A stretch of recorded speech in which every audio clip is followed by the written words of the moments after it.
고린도전서 6장 12절에서 20절 모든 것이 내게 가하나 다 유익한 것이 아니요 모든 것이 내게 가하나 내가 무엇에든지 얽매이지 아니하리라. 이 사도 바울의 이 말은 굉장히 우리가 익숙히 알고 있는 말입니다. 그렇지만 이 말은 나에게 적용을 잘 안 하고 있습니다. 상당히 중요한 말인데 알고 있는 것 같으면서 적용이 안 되는 말이 12절 말씀입니다. 그래서 오늘은 성도의 몸에 대해서 얘기하는데 성도의 몸이 썩어질 몸이 아니고 영원한 몸이고 다시 살 몸이고 또 내 몸이 아니라 하나님의 전이고 이렇게 중요한 거라는 거죠. 육하고 몸하고는 다릅니다. 육하고 몸하고는 분명히 다른데 이 몸은 육과 영을 합해서 몸이라고 하고 육은 죄를 짓는 데 사용되는 게 육이다. 그래서 오늘 이 두 개를 확실하게 구분할 수 있어야 되고 몸은 우리는 다시 사는 것을 믿고 있는 거니까 왜 그렇게 어떻게 그게 믿음이 믿어지는지 오늘 확실히 알아야 됩니다. 어제는 우리가 교회 안에서 서로 막 싸우는데 싸우지 말아야 하는 건데 싸우는 그 자체가 불의입니다. 그런데 한 사람이 참고 안 싸우면 그게 불의가 아닙니다. 분명히 불의가 있는데 안 싸우면 불의로 안 봅니다. 하나님이. 근데 싸우면 불의로 봅니다. 그러니까 한 사람이 불의를 당해야 돼. 한 사람이 속임을 당해야 돼. 당해야 교회 공동체가 되는 겁니다. 둘이 마주 맞붙어 싸우면 그건 뭐 누가 옳고 그르고 문제 아니고 맞붙어 싸우면 불의다. 그건 안 된다. 그 말입니다. 그래서 교회 안에서는 싸우지 말고 송사하지 말고 죄가 없을 수는 없다.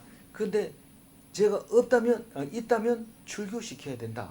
그렇게 얘기를 합니다. 단호하죠. 근데 부부는 안 그렇잖아요. 부부는 싸워라. 그렇지만 갈라서지 말아라. 이런데 그것도 원칙이 아니라 오늘 말씀을 들으면서 우리가 신앙 공동체인지 아니면은 정말로 하나님 맺어준 그 생활 속에서 살아가고 있는 건지 그걸 생각하면서 오늘 말씀을 들어야 됩니다. 성도는 왜 싸우면 안 됩니까?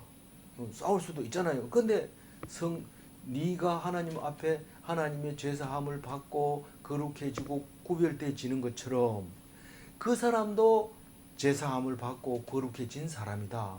그러니 그 사람을 상대로 싸우면 안 된다. 그 얘기를 하고 있는 겁니다. 말 그대로 성도를 성도답게 대해야 됩니다. 성도를 자기보다 아래로 보면서 막으로 이렇게 하면 안 됩니다. 물론 야단치거나 또 훈계하거나 이건 괜찮아요. 그리고 또 쫓아내거나 이건 괜찮아요. 근데 둘이 맞붙어 1대1로 싸우면 안 된다. 그건 공동체가 있을 수 없다. 그 말입니다.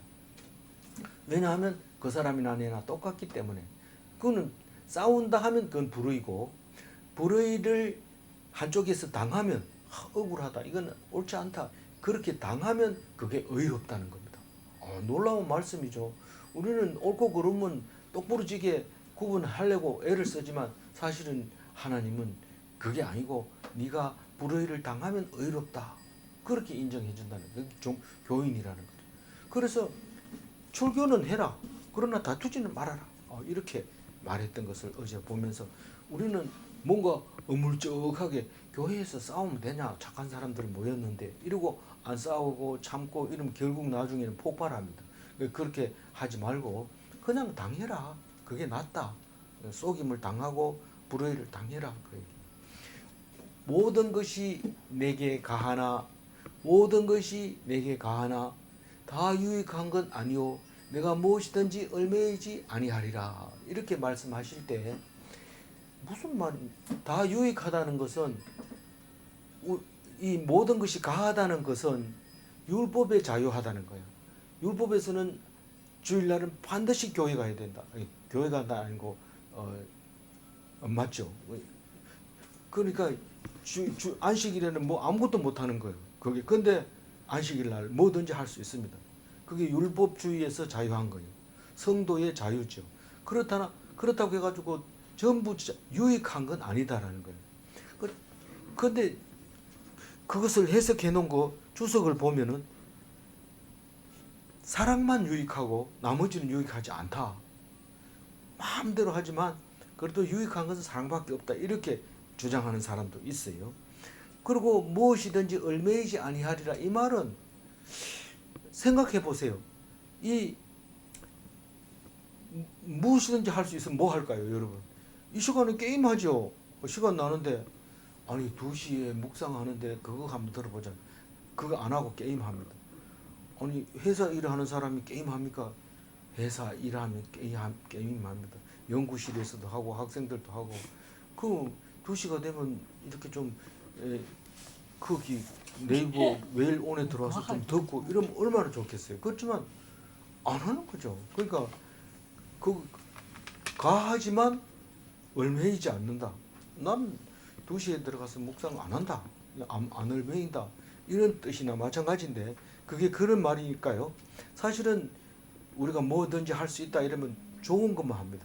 게임 중독, 욕망의 중독, 거기에 매여가지고 절대로 그렇게 매이지는 않는다. 무엇이든지 자유로운 것을 악을 가리는데 사용하지 마라. 그런 말이 있는데 제가 안 적어놨어요. 그런 말이. 그래서 자유롭다고 해가지고 아무거나 할 수 있는 건 아닙니다. 그러나 여기서는 반대로 자유롭다고 해서 어떤 욕망에 사로잡히거나 그래서 얽매이지는 않는다. 너무 자유로우면 욕망에 얽매이게 되는데 바울은 절대로 그렇지 않다는 거예요. 자기는 안 그렇다. 그런데 우애 가지고 그럴 수 있느냐? 우애 가지고 그렇냐? 이거는 뭐 여기 사람은 알아듣는 거, 다른 사람들도 알아들어요. 그래서 이게 그 얘기를 설명을 합니다. 13절. 음식은 배를 위하여 있고 배는 음식을 위하여 있으나 하나님은 이것저것을 다 패하시리라. 몸은 음란을 위하여 있지 않고 오직 주를 위하여 있으며 주는 몸을 위하여 계시느니라. 이 13절 얘기는 알 것 같기도 하고 모를 것 같기도 하고 이럴 겁니다. 그렇지만 자세히 읽어보면 뭐 어려운 거 없어요. 배는 왜 있냐? 이렇게 먹을 음식을 위해서 있고, 음식은 왜 있냐? 배를 위해서 있고. 아무리 생각해봐도 이게 틀린 말이 아니에요. 만약에 배가 없다면 음식이 아무 많이 맛있는 게 있어도 소용이 없어요. 배가 없으면. 근데 배는 있는데 음식이 없으면 배는 외로운 거죠. 한없이 갈망하죠. 그래서 배가 신이다 이러죠. 나중에는 어디 가면 먹는 것만 계속 생각하고 먹는 거 이런 거 보면 배가 신이. 네가 섬기는 건 배부르면 그 다음에는 누가 뭐를 해도 신경 안 씁니다. 아 그래 이러면서 뭐 음식 먹는 데서 인심이 난다고. 먹는 게 풍부하면 갑자기 사람이 좋아집니다. 마음도 좋아지고 아주 성스러운 것처럼 보이는데 딱 배가 고프면 뭐 형제고 뭐 부모고 없습니다. 배고픈데 어떻게 합니까? 보이는 게 없어. 짐승으로 바뀌어 버리는 거죠. 어쨌든 이 말은 틀림이 없습니다. 근데 이 말을 왜 했을까요? 이 그리스 사람들은 이 말에 대해서 반기를 안 들었던 거죠. 그리스 철학자들도 다 이 말은 인정합니다. 그런데 다 패하시리라 이 말 때문에 뒤에 말은 완전히 달라져 버립니다. 다 패한다는 것은 무익하다는 거죠. 배도 무익하고 음식도 무익하고 다 소용이 없다는 거죠. 오직 식욕에 의해서만 그 배가 필요하다는 건데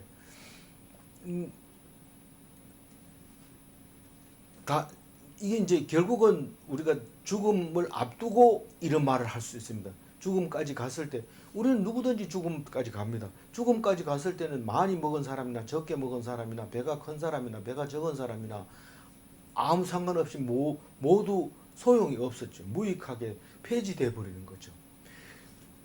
오직 식욕에 의해서 배만 필요하다는 거죠. 그런데 몸은 음란을 위하여 있지 않고 주를 위하여 있으며 주는 몸을 위하여 계시느니라. 뭐 이런 얘기하기 죄송하지만 이 몸은 하루 종일 음란을 한 생각을 하고 있고 음란을 위해서 온갖 화장도 하고 또 몸을 단련하고 뭐 이러면서 음란을 위해서 하는데 몸은 성적인 걸 위해서 있는 게 아니다.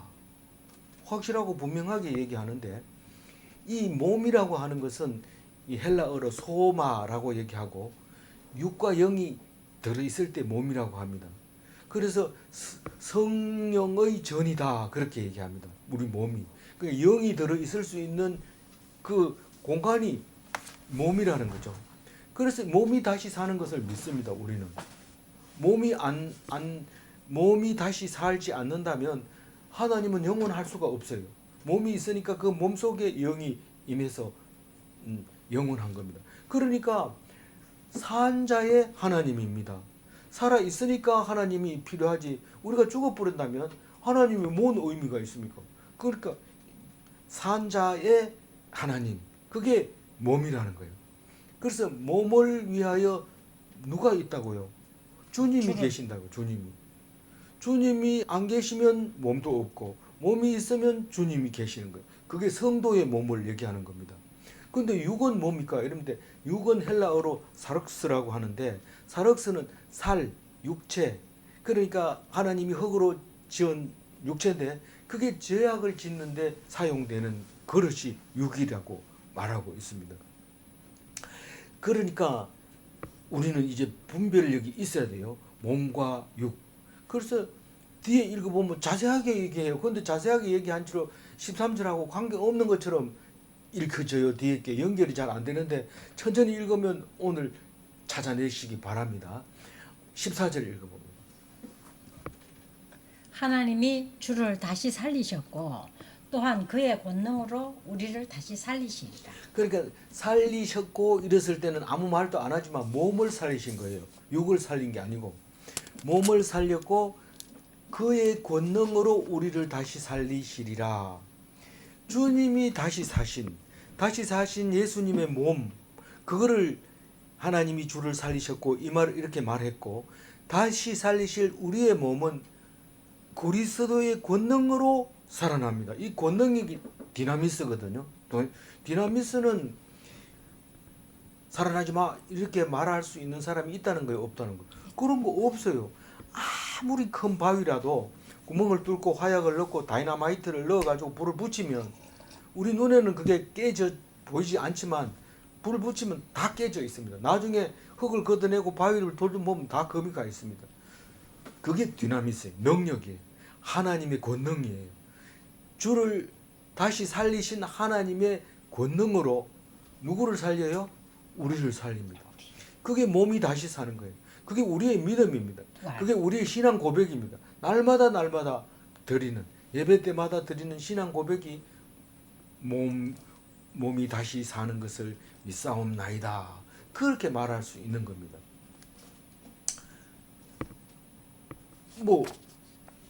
15절 읽어볼까요?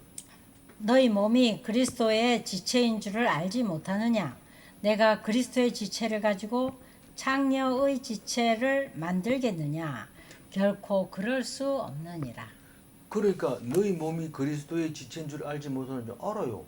우리 그리스도가 내 안에 있고 내가 그리스도 안에 있어요. 그런데 창녀한테 가가지고 관계를 하면은 되겠느냐? 오늘 예수 믿는 사람들은 창녀는 집에 갈 수도 있잖아요. 안 된다. 그게 말이 안 된다. 그게 그런 말이 있을 수가 없다 이런 말입니다. 내가 그리스도의 지체를 가지고 창녀의 지체를 만들겠느냐? 이 내라고 했어요. 너희가 아니고 너희들 보기에 바울이 그리스도의 지체를 가지고 창녀하고 자겠느냐? 너희들 볼 때 그렇겠느냐? 그렇게 읽혀지잖아요. 그런데 이 뭐라고 그랬어요? 그리스도를 위한 내 몸이라고 그랬어요. 그 몸에 창녀와 같이 자게 되면 이거는 그리스도하고 하나가 될 수가 없어요. 그러니까 아내가 있는 사람이 다른 여자하고 잘 수가 없어요. 둘이 같이 자면 안 되냐? 같이 잘 수가 없어요. 그래도 뭐 그런 얘기 있던데 안 됩니다. 둘 중에 한 개가 돼야 되는데 16절 읽어봅니다. 창녀와 합하는 자는 그와 한 몸인 줄을 알지 못하느냐. 일러스되 둘이 한 육체가 된다 하셨나니. 둘이 한 육체가 된다는 얘기는 창세기 2장 24절 보고 얘기하는 겁니다. 사람이 육체를 만들어 놓고 하나님이 육체를 만들어 놓고 남자를 만들고 여자를 만들고 그리고 둘이서 하나가 돼서 결혼한 거예요. 둘이 합하여 이룰 한 몸을 이룰지다. 그 얘기가 창세기 2장 24절에 결혼식 때만 되면 얘기하기 때문에 이건 다 압니다. 이게 무슨 말이죠. 그러니까 합하여 한 몸이 된다. 이 말은 부부가 한 몸이 된다는 건 합해졌다는 뜻인데 창녀와 합하면 그 둘이 한 몸이 되는 걸 모르냐. 뭐 잤다고 해가지고 한 몸입니까? 이렇게 얘기할 수 있는데 연합한다, 합한다.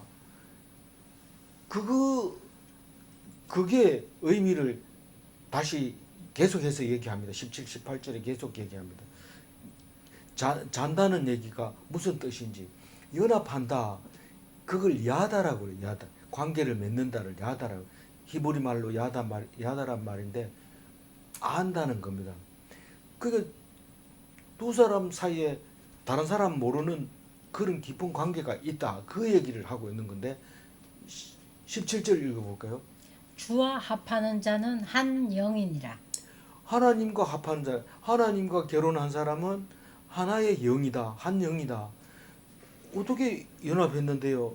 하나님을 아는 사람이 야다한 사람이다. 그러니까 관계를 가진 거다.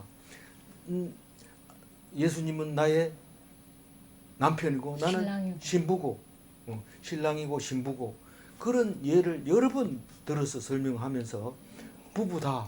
딴 거 좋아하면 그거는 간음이다. 그렇게 여러 번 얘기를 합니다. 그래서 주님과 한 영이다. 하나님과 같은 영이다. 성령이 임하신 성령이 임한 사람이다. 다른 데서는 내가 주 안에 주가 내 안에 이렇게 한 영을 표현하기도 합니다.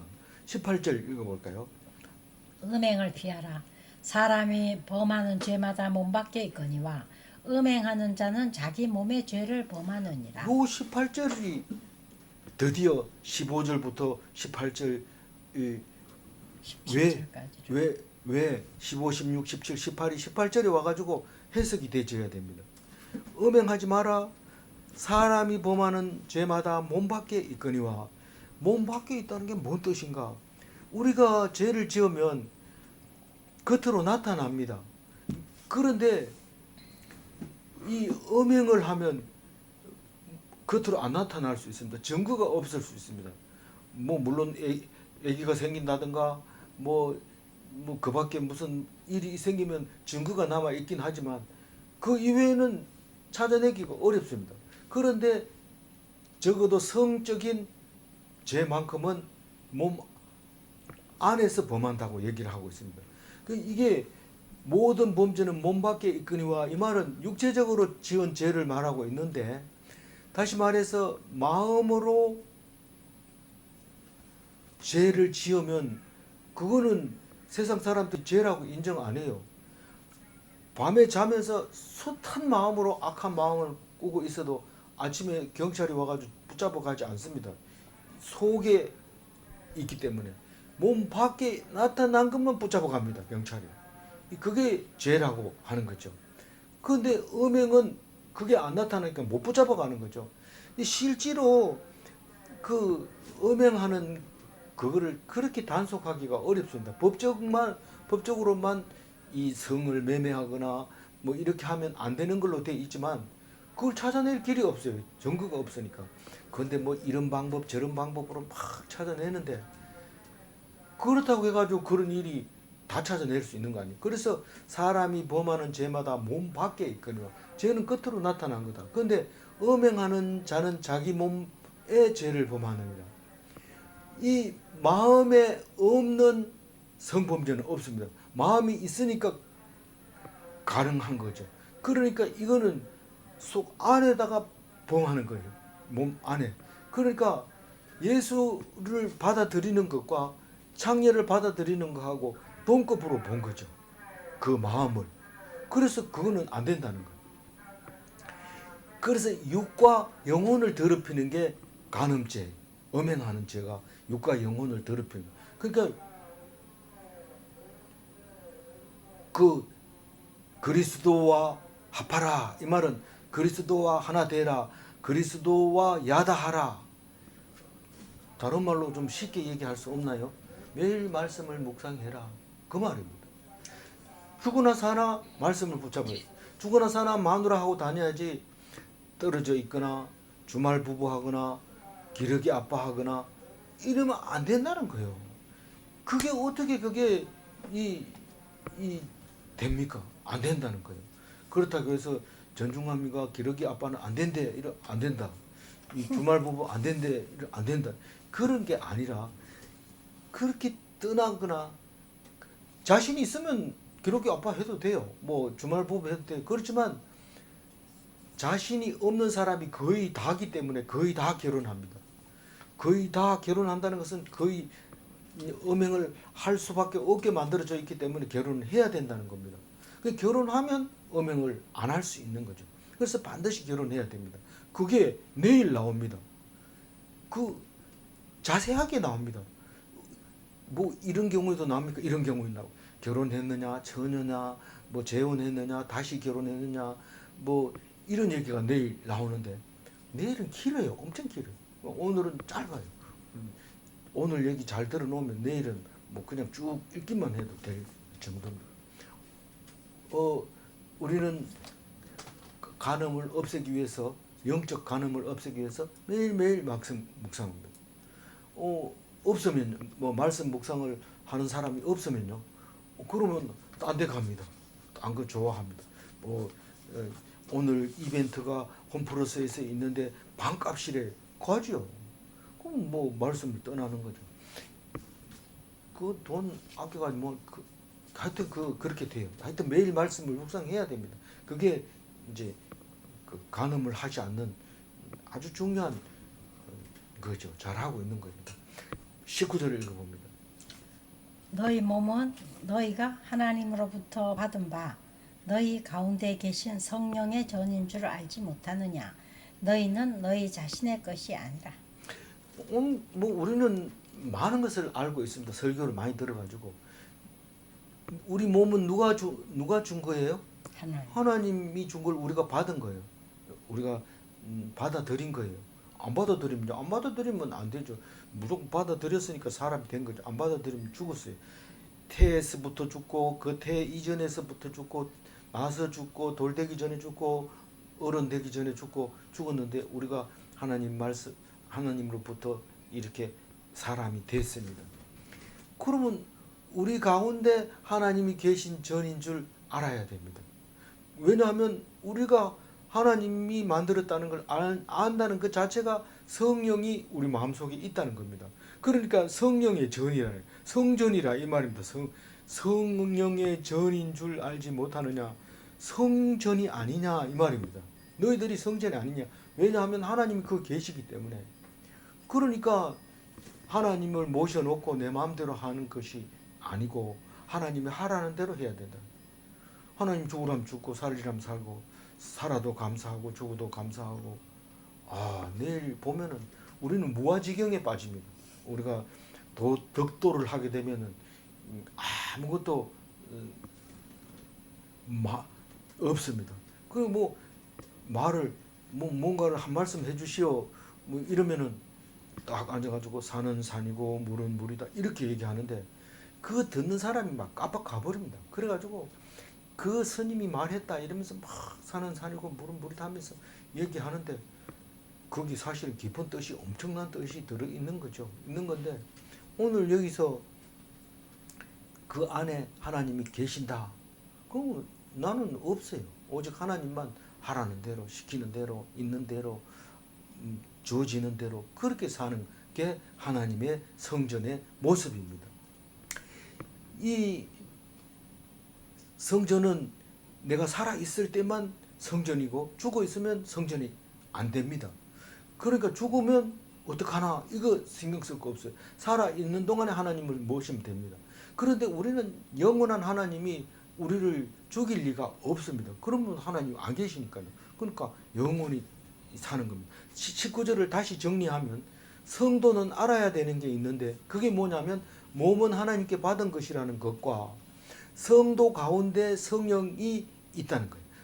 너희 가운데 성령이 계시는 성령, 그 성령이 몸에 있기 때문에 성전이다. 다시 말해서 성도의 몸은 성도의 것이 아니다. 이 앞에 3장 16절에도 나왔어요. 그래서 우리는 유대인들을 만나면 너희들은 육체에다가 할례를 받았지만 우리는 마음의 할례를 받았다. 육의 할례를 받은 사람은 육이 의미가 없다. 그러나 우리는 마음의 할례를 받았기 때문에 하나님의 성령이 우리 마음에 계신다. 그렇게 말할 수 있는 것입니다. 마지막 20절 읽어볼까요? 이 값으로 산 것이 되었으니 그런즉 너희 몸으로 하나님께 영광을 돌리라. 너희 자신의 것이 아니라 이 말은 그럼 누구 거예요? 이러니까 돈을 주고 산 것이기 때문에 주인 거래. 주인 우리가 노예가 돼 가지고 돈을 준 사람은 그 산 사람이 주인이고 팔린 사람은 종이 돼야 되는 겁니다. 값으로 산 것이 되었으니 누가? 하나님이 산 것이 됐어요. 무슨 값을 치렀는데 예수님 그리스도를 죽이고 우리를 샀습니다. 하나님의 것이 됐습니다. 그럼 우리는 하나님의 종입니다. 무엇이든지 하나님 마음대로 해요. 그게 그 얘기를 하고 있는데 그런즉 너희 몸으로 하나님께 영광을 돌리라. 종이 어디 가가지고 이건 내 이름으로 한다 이러면서 종이 자기 이름으로 하고 어디 가서 네 누구냐 이러면 자기 이름 대고 이러면 안 됩니다. 하나님 이름 대야 돼요. 어떤 여자는 어디 가서 누구냐 이러면 자기 이름 됩니다. 근데 어떤 사람은 난 누구의 남편입니다. 꼭 이렇게 얘기하는데 누구의 남편입니다. 이 사람은 남편을 주인으로 섬기니까 그렇게 말하는 거지만 남편 뭐 내보다 못한데 뭐 이러면서 자기 이름을 딱 대면 이거는 남편께 영광을 돌리는 게 아니라 모든 것을 자기 마음대로 하는 거죠. 이게 너희 몸으로 하나님께 영광을 돌리라. 이 말은 어떤 일을 하더라도 하나님의 이름으로 영광을 돌려라. 그거 내가 했는데요. 이게 아니고 그때 하나님이 그렇게 인도하셨어. 이렇게 말해야 되지. 그때 내가 그 교회 지었잖아. 그 벌관 지었잖아. 그때 내가 다 한 거야. 이렇게 얘기하지 말고 그때 하나님이 돈이 없었는데 하나님이 도와주셨어. 그래서 이게 가능하잖아. 이렇게 말을 하는 거에 그리스도인의 포옹입니다. 19절 읽고 마무리하겠습니다. 너희 몸은 너희가 하나님께로부터 받은 바 너희 가운데 계신 성령의 전인 줄을 알지 못하느냐. 너희는 너희 자신의 것이 아니라. 몸이 성전인 것을 성도가 몰라서는 안 됩니다. 너희 성도는 알라, 너희는 알라. 알아야 됩니다. 모르고 있으면 엉뚱한 짓을 해요. 아주 사나 죽으나 주를 위하여 해야 합니다. 질문합니다. 성도는 십자가로 몸값이 지불된 종인가? 네. 두 번째 질문. 주님을 모시면 죽는 것도 유익한가? 아멘. 기도하겠습니다. 하나님 감사합니다. 우리가 우리 몸을 우리 거라고 생각하고 어떻게 하면 편하게 살까? 어떻게 하면 존경받으며 살까? 어떻게 하면 뭐 남보다 나게 살까? 이렇게 자꾸 생각하며 살고 있는 우리들에게 하나님은 너는 내 것이라 내가 택한 자다 말하실 때에 귀 기울여 듣게 해주시고 그것을 오늘 설명해 주실 때에 오늘은 내 마음대로 사는 것이 아니라 하나님의 대로 하나님의 영대로 살게 해주셔서 감사합니다. 사나 죽으나 먹으나 굶으나 오직 주님을 위하여 살아가는 그리스도인이 되게 하여 주옵소서. 감사하옵고 우리 주 예수 그리스도 이름으로 기도 올리옵나이다. 아멘.